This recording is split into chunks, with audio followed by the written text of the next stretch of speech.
welcome into the Legacy Archive. My name is Sam, and I'm here with Vince. Is that How's it Ryan going? Reynolds behind you? What's going on here? Yeah, I got my Ryan Reynolds tapestry. Great. We're not here to discuss the cinematic masterpiece of the Green Lantern, but we're here to discuss the ban list update today, which was a big one. I don't.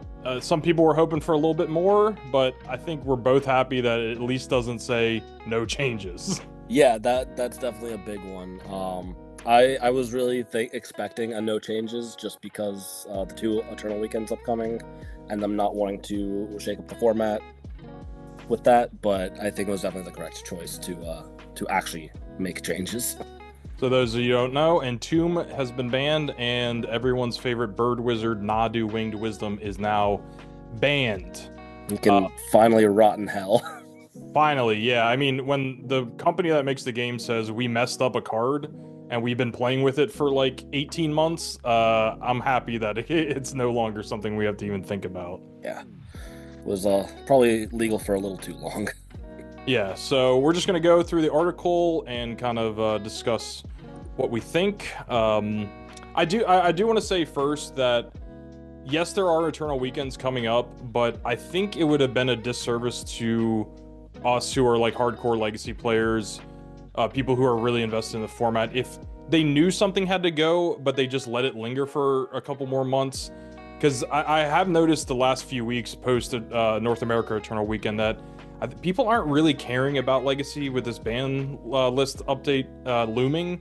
So it did feel like if they were gonna do something, just do it. Just freaking do it, and us players will deal with it, and we'll I know obviously this probably definitely affected the Japanese and European players' plans who were obviously trying to play the decks that this was in, but there's a lot of pivot points. You don't have to be playing Entomb in your Demir tempo deck. You don't have to be. Oh no, Cephalid You Breakfast can shift doesn't on get Cephalid Nadu Breakfast a little anymore. bit too. What was that? I was Cephalid Breakfast doesn't get to play Nadu anymore. It's still a good That's true. deck. I will say I think Cephalid Breakfast and obviously the Nadu mid-range players are the kind of worst hit here. So that one's hard to not feel bad for those players investing in those cards and trying to make that work. But like I said, I think I'm just happy that they did something, and we can start working with this new format. So let's get right into the article here. Yeah, let's do it. Written by Carmen Clomperens. Entomb is banned. Nadu Winged Wisdom is banned. I loved this. I was smiling when it just said it's time. What a great way to start the article. After a significant amount of time and effort to preserve the iconic Entomb and Reanimate play pattern of Legacy, the time has come to lay this one to rest. For multiple years, Demir Reanimator has rested atop the Legacy metagame, surviving multiple bans, and each step has barely phased the deck. Earlier this year, we tried to ban around Entomb and force players to play a more committal version of Reanimator that chose between having a robust fair game plan and a high impact, albeit exploitable, flashy combo plan. In our previous banned and restricted update, we spoke about wanting to get the format time to adjust to the current version of Demir Reanimator and Oopsal spells. Finding ways to hate out decks as powerful as the ones in Legacy takes time, and in the case of Oopsal spells, its metagame share has dropped dramatically, and the deck struggled a good deal at this year's North American Eternal weekend.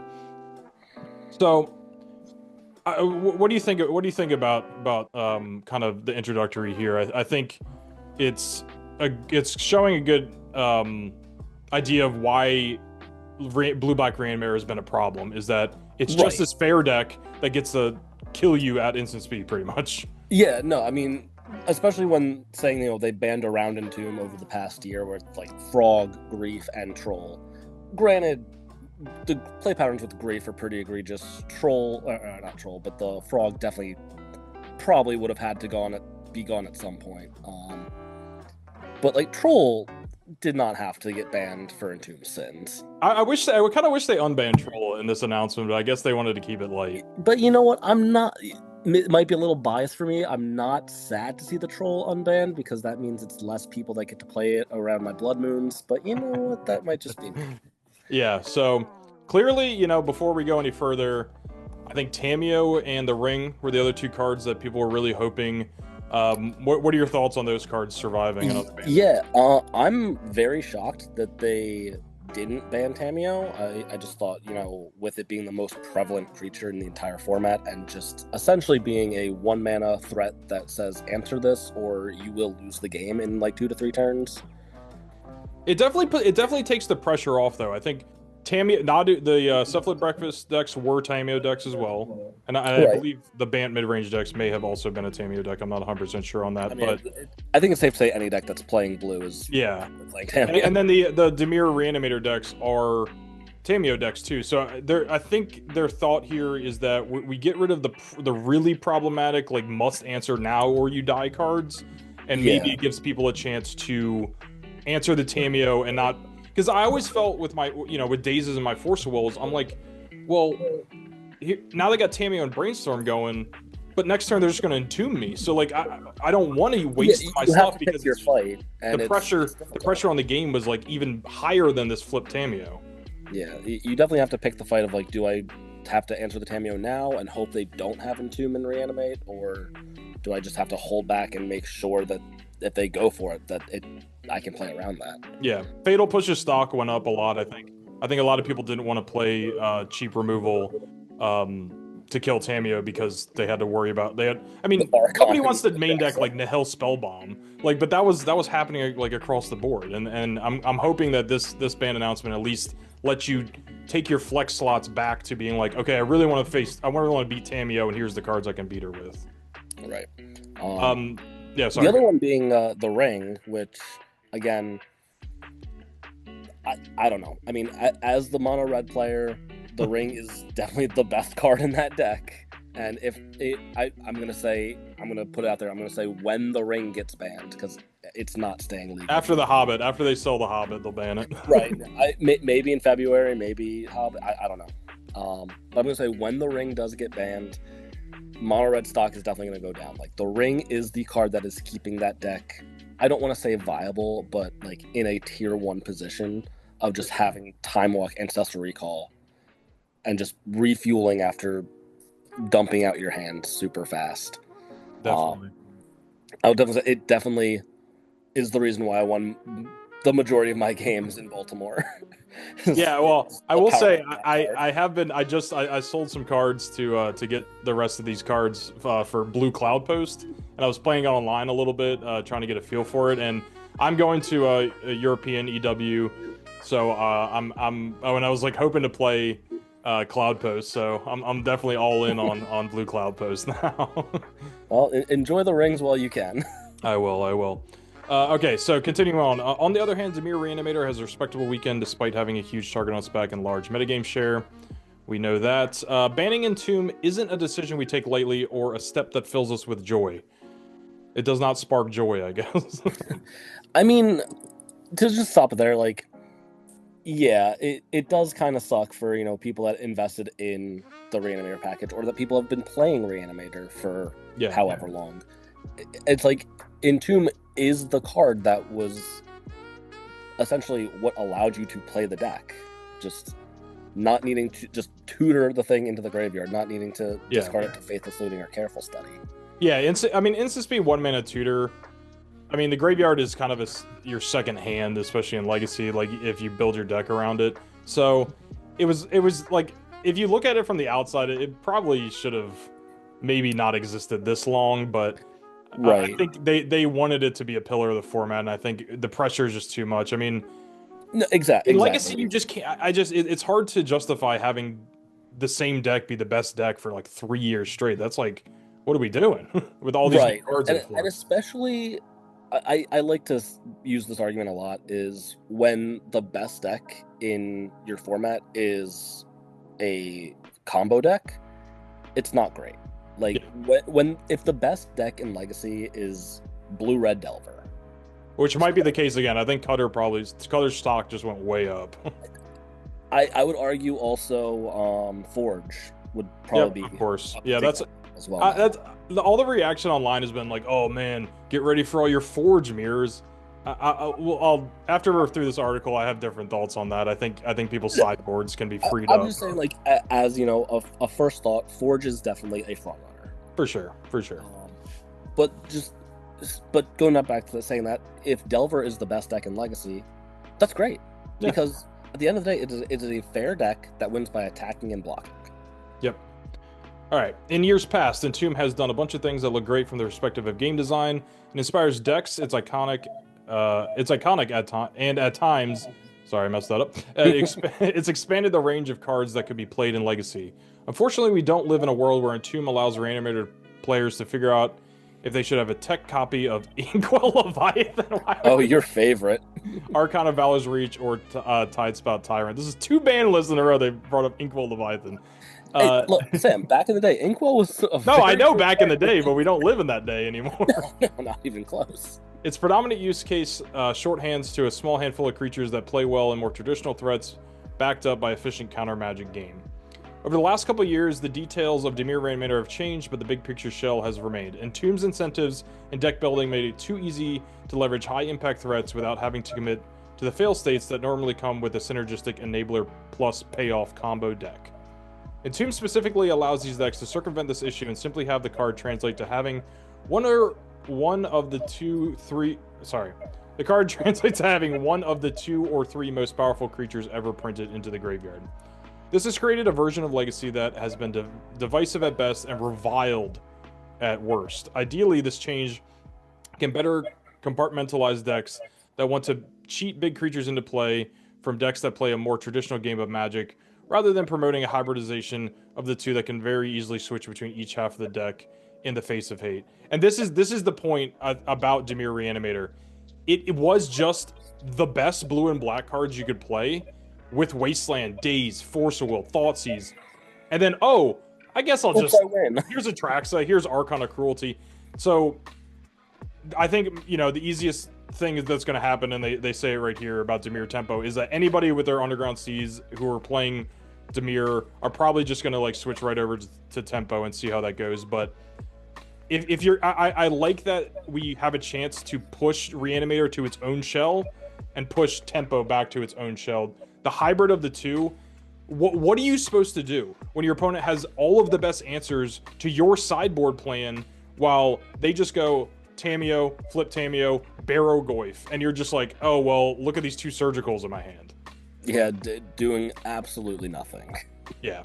It's our hope that players who prefer the version of this deck that uses Daze and cantrips to play on the battlefield will be able to continue to do so with Izzet Delver or Dimir Tempo. So, yep, definitely a shell that we're going to see a lot of players switching to. Probably just swapping out a lot of the Entomb stuff for some Barrow Goyfs and no more Nihil Spell Bombs. I fear the dreaded Barrow Goyf. I hate that card. I do not like seeing it. This was I'm surprised they brought Sneak and Show in here. In the short term, we believe it's possible for people who are more enamored by the cheat big creatures into play half of the deck to find a way to play Legacy that suits their playstyle, even if the details are different than before. So here's Sneak and Show for some reason. Yeah, I don't know exactly when you started playing Legacy. I followed it a little bit, about 2018-ish I started. I think this was probably well before that, but I remember the original Reanimator decks where it was you had to play multiple copies of these giant threats. Yep. And you were all in on it. And yes, you played Entomb, but you also played multiple Animate Deads and Exhumes, and you had careful study to get them in the graveyard. Yeah, that's my thing is I don't know why they didn't mention fast Rakdos or Grixis Reanimator, because I think the Faithless Suit and Careful Study version of fast Reanimator is probably, or just mono black again, is gonna obviously creep back up and then Show and Tell on the sideboard.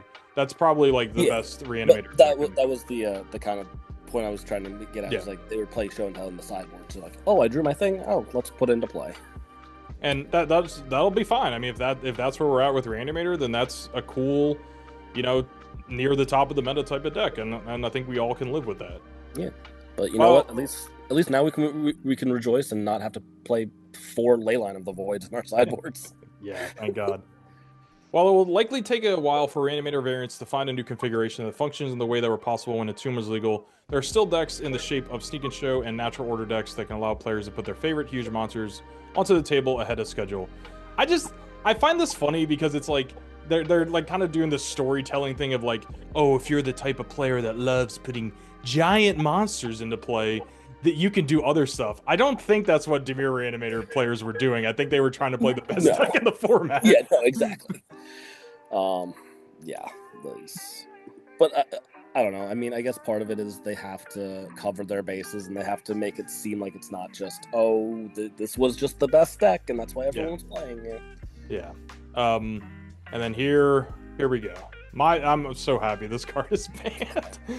On the other side of the predictability spectrum is Nadu Winged Wisdom. This one is a bit more straightforward. It's a power level outlier that's flown under the radar in a similar fashion to what we saw last year in the time leading up to Pro Tour Modern Horizons 3. Nadu decks haven't been seeing a ton of online representation despite their win rates, in part because of how cumbersome the deck is to manage in an online client. I'm getting a bit ahead of myself, but there are two versions of the Nadu decks in Legacy. One is adapting decks affectionately referred to as Cephalid Breakfast, named after Cephalid Illusionist. I just want to stop you there for what do they mean fly under the radar? I'm pretty sure everyone knew Nadu was as you know, as a league grinder myself, you do see a little bit less Nadu than you would probably see in a paper if there were a bunch of paper events all the time, simply because it is a bit of a clicking hell. No, exactly. You don't see it as much online because no one wants to click through all that. Yeah, they reanimate a Traxa. As they brought up, Cephalid Breakfast is a lot easier to function online because like you can kill them really fast. Right. But as they get to in the second part, they're talking a little bit more about the mid-range decks, which don't actually win the game like online. You just kind of gotta your opponent can just wait forever if they're not dying. This is the highest placing Nadu list from the previous referenced North American Eternal Weekend Legacy Championship. It is closer to what we like to see out of a combo deck in the Eternal format. It's often a deterministic kill when it combos, repeatedly targeting Cephalid Illusionist with a lot of the same cards to play with Nadu in order to use the combination of Narcomoeba, Drive Return, and Thought Oracle to seal the deal. With this deck, the opponent has a very clear points to interactive hate and is going to be effective. Its power level can vary a bit more week to week because of the interactivity, and it is cool for the deck to be part of the format. On the other hand, that. So yeah, this deck, if you've never played against it, was just if they have the two pieces of Nomads and Nadu, now they are. If that's the only two creatures in play, they are up 4 cards every single turn cycle, and that is just like you just in a format where tempo is king, in a format where the free counter spells are 2-for-1s. Yes, yes. This was very hard to swallow that this deck was okay, and I know there's a lot of people who even still, you know, just seeing some of the reaction from some of the discords I'm in, talking to people. They were, you know, less thrilled that Nadu went and the ring and Tamiyo stayed, but you just have to ask yourself, like, is Nadu promoting good Magic? And I can't ever. The answer is never yes. No, never. Like, from what it did, since it didn't even get like a spoiler season. It was just, when it got spoiled, it was just dumped in with the rest of the cards. It was just like people like, hey, what's this Nadu card? This card is absolutely broken. And it destroyed Modern for the Pro Tour and like a whole RCQ season. And now it's just been wreaking havoc on Legacy ever since. And I like every time Nadu gets played and it beats me, I always go, Major.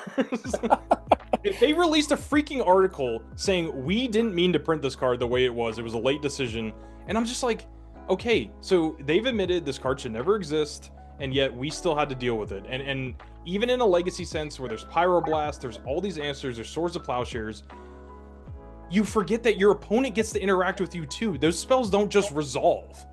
Yeah, very true. Like that is, I might be going on a little rant here, but that is one thing that I really don't like is whenever there's a problematic card, people say, well, just counter it. Just do this. There's answered ways to answer it. And it's like, yes, but they're also playing interaction too. It's not just as simple as, oh, counter the One Ring. Okay, well, then they force of will back. Yeah. And Tomb Reanimate was certainly a big factor in this, but I think as they get into the next section here, if you're trying to play a control game or any mid-range game and you aren't playing Nadu, you had no chance. Because if all these Nadu decks would just be like, okay, I got more cards than you, like you answered my Nadu, I have another one in my hand. Yeah. Or the worst thing is they resolve the Nadu, they go to trigger it, you go to kill it, and then they flip a Nadu. Yeah, or flip force to what, like, yeah, exactly. They just show you like, oh, you're never winning this game, and that it's a feeling thing. I think Entomb Reanimate was a bad feeling. I think Nadu Nomads is a terrible feeling. Like, Oops All Spells certainly is a terrible feeling. I understand that too, but it's so linear that like you can have a sideboard plan against it, and they mulligan a lot too. So like I was very vocal about Oops All Spells when they didn't ban it 6 months ago, but I certainly the data's come back, and I think the deck's fine where it's at, I guess. Yeah, I mean, I feel like it's definitely going to be one of those things where like they mentioned how it didn't do very well on Eternal Weekend, so yeah, going 15 rounds in an event playing a deck like Oops All Spells, you know, variance is going to catch up with you. If you're playing like a 3-round FNM thing or a side event at an SCG, a league, yeah, or even a league, you know, what, 3 to 5 matches, yeah, you can definitely eke out enough luck to combo people out like that. But 15 rounds is a very tall ask for a deck like that. All right, let's finish up this article and get our last thoughts. And the mid-range version of Nadu are incredible at going over the top of what other players are doing at the degree that feels like the opponent is comboing, albeit in a way that is non-deterministic, takes a long time to resolve, is physically difficult to represent, and can take a long time to kill the opponent despite the game effectively being decided. Nomad's End Core targeting with its 0-mana ability at instant speed means that a controller can augment Nadu's twice per turn restriction to a pseudo 4 times per turn one by repeating any activation it's casting on its controller's turn and its opponent's upkeep. This compounds with a round of additional triggers, either using Endurance or Scythecat Cub to drag games out for a long time, even if the raw numbers of additional turns isn't obviously out of bounds. Yeah, I mean, basically, Nadu is a time walk in a lot of ways with Nomads. Is you get 2 turns of, like, value. Like, it's just absurd. Yeah, it's very hard to come back from that, and I just don't think a 3-mana creature in blue is allowed to just, like pretty much end the game that isn't a combo deck. Like that I do agree with their point here. The deck is also far more resilient to traditional hate than any other combo deck by virtue of it being a bunch of creatures that can play a normal game of Magic in the face of cards like Pithing Needle that could aim to attack the combo angle. This mix of the deck's power level, difficult to attack, and undesirable play patterns has us acting against Nadu a bit more aggressively than we normally prefer to act against cards in Legacy, but we believe it is in the best interest of Legacy's health. I agree. Absolutely. I don't think anyone's sure. People that have the deck or were building the deck or enjoyed playing the deck, yeah, we'll take a moment of silence for them. They'll get over it. Like, Cephalid Breakfast isn't going anywhere. The deck is still Get dust off your Stoneforge Mystics, baby. We're back. Right? Like, the deck did not need Nadu to be good. It just made it better. Like, the Nadu mid-range pile, I don't know, just play Breakfast. And the other thing about this deck is you see Prismatic Ending in the mid-range deck, and there's some Prismatic Endings, and even Teferi too, are flying around the Breakfast deck. On our channel, even I was playing Painter last week against Kyle. I had Pithing Needle and Disruptor Flute in play, naming Shuko and Nomads, and just like 2 turns went by, and he found the Prismatic Ending and went off. Like, you can have the card that matters, but there again, your opponent can answer it. That's what I always like when people argue about this. Look, your opponent has good cards in their deck too when they're playing Nadu. Like, it's not like you just like, oh, I had the answer, now they can't do anything. No, they continue to play a fair game. They play very powerful cards on their own. They can ignore it until they decide it's time to pop off. Yeah. Or they can just attack you for 3 with a Nadu. That's true. Yeah, I mean, Delver of Secrets, a decently sized creature. I think Delver of Secrets stock was crushed because Nadu is a 3/4. Like, why is it a 3/4? And make it a 2/3. If it was a 2/3, it may never have been banned. Maybe. But yeah. Everything about that. Give me your thoughts here as we finish this article. Yeah, I mean, I think they hit on the correct points. You know, Nadu and Entomb. Nadu probably lived a little longer than it needed to, And Entomb, we're back to Entomb is banned again. Yeah. People it was banned before, like before before both of us like, played Legacy. It was banned before, so a lot of people thought they weren't going to hit Entomb because they're like, well, it's a pillar of the format. It's like, well, no, like Entomb has been banned before. Like, yeah, it's not an untouchable card. What do you think about them not mentioning Tamiyo or the ring at all? I don't like that they didn't mention it at all, because obviously when it comes to the Eternal Weekend, where it was there were 3 copies of Reanimator in the top 8, and yeah, we banned Entomb. That's great. There were also 3 copies of Mystic Forge. Yes, that's what we're kind of figuring out, and I think my take on day one here is, now that we can clearly see Mystic Forge is going to be a tier 1, tier 0 deck, your sideboard plan can now fight that. I think a little bit easier. Like, you can go, okay, here's my oops stuff, and here's my artifact hate. I think directed artifact hate, and I think Disruptor Flute and Pithing Needle do a great job against the ring. And no, absolutely. So I think there's a little more common, easy to play stuff in that everyone has access to that can fight the ring. Even though let me be clear, it is an egregious card and it probably deserves a ban, but I think they want to see if we as Legacy players can figure out a way to have the ring be just a part of the entire ecosystem. I do think hitting 4 cards in Legacy at a time is a lot. Yeah. And obviously a lot of people saying these 4 cards should probably go, and I can see that it's a lot to do at one time. So I'm not upset about seeing 2 cards here and maybe a couple months down the line two more cards. Yeah. I think they definitely should have mentioned how omnipresent Tamiyo is, and that like it combos with the best card in the format. And then the ring is like, yeah, I still get to play mono red. Mystic Forge still gets to play the ring. Yeah. Cloud Post gets to play the ring. And there's crossover. I think Disruptor Flute. I'm a huge Disruptor Flute fan. You can stop with Flip Tamiyo now. Now, like now you don't have. Now you can bring that in against Tamiyo decks. I play Disruptor Flutes on my board, and it's very weird when you bring it in against other ring decks, and like, well, I also play the ring, so no one gets to draw cards. Yeah. So, all right, I'm looking at the MTG Goldfish metagame as we wrap up here, just to kind of talk about other maybe winners and losers. Obviously, Mystic Forge a huge winner. Is it Cutter is a massive winner here. You have the red cards to deal with Tamiyo very easily, and you can pack your board against Mystic Forge. So I really think Cutter is in a good spot. Stompy didn't get touched at all. I think it didn't get touched, but also Nadu was one of the better matchups. That's fair. That's fair. But then again, like, I don't know if it really changes too much. Yeah. Of like it, you still get to play the ring. Blood Moon is still a good card in Legacy. Yeah. So yeah, of course, Dimir Tempo is a big winner here. A lot of players are going to be shifting over to that. I think it's probably going to be over. I mean, it had a pretty rough performance at Eternal Weekend, but that may be due to Nadu and Reanimator. So that's possibly going to be up. Oops All Spells, of course, gets to kind of be the premier, like, really fast combo deck. I think Painter stock kind of hurts a little bit because everyone's going to be overpacked for Mystic Forge.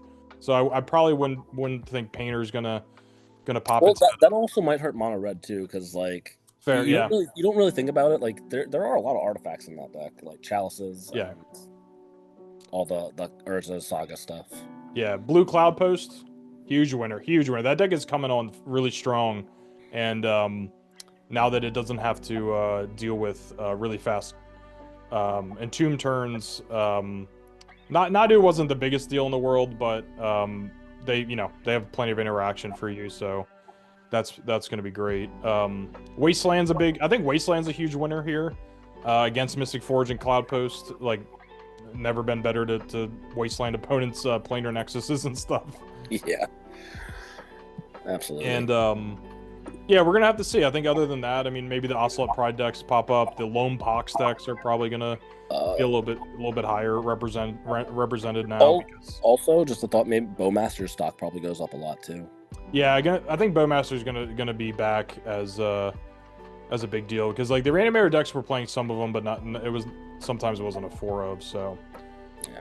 We'll see. But yeah, I think that's all we kind of got to say about it. Just wanted to get our thoughts down on the day one of the ban announcement. I'll be testing out Cloud Post. I saw in one of the discords I'm in, people thinking that Omnitel might have a little bit of a rise because the Thoughtseize Counterspell Wasteland deck was very tough to play through as the months went on. So I think I might be trying out some show and tells as well. All right, time to pack some Ashen Riders now. Oh God, not again. All right, guys. Well, thanks for joining us. Thanks for listening to our rambling, and got a fresh episode 2013 Magic coming tomorrow. We got Bug Delver versus Bant Stoneblade, so be looking out for that. We got our Avatar set review coming up, and then after that we will be playing some. We're going to see what's going on online and what decks are popping up, and we'll be showing those off on the channel coming soon. Absolutely. Hell yeah. All right. See you guys. All right. Have a good one.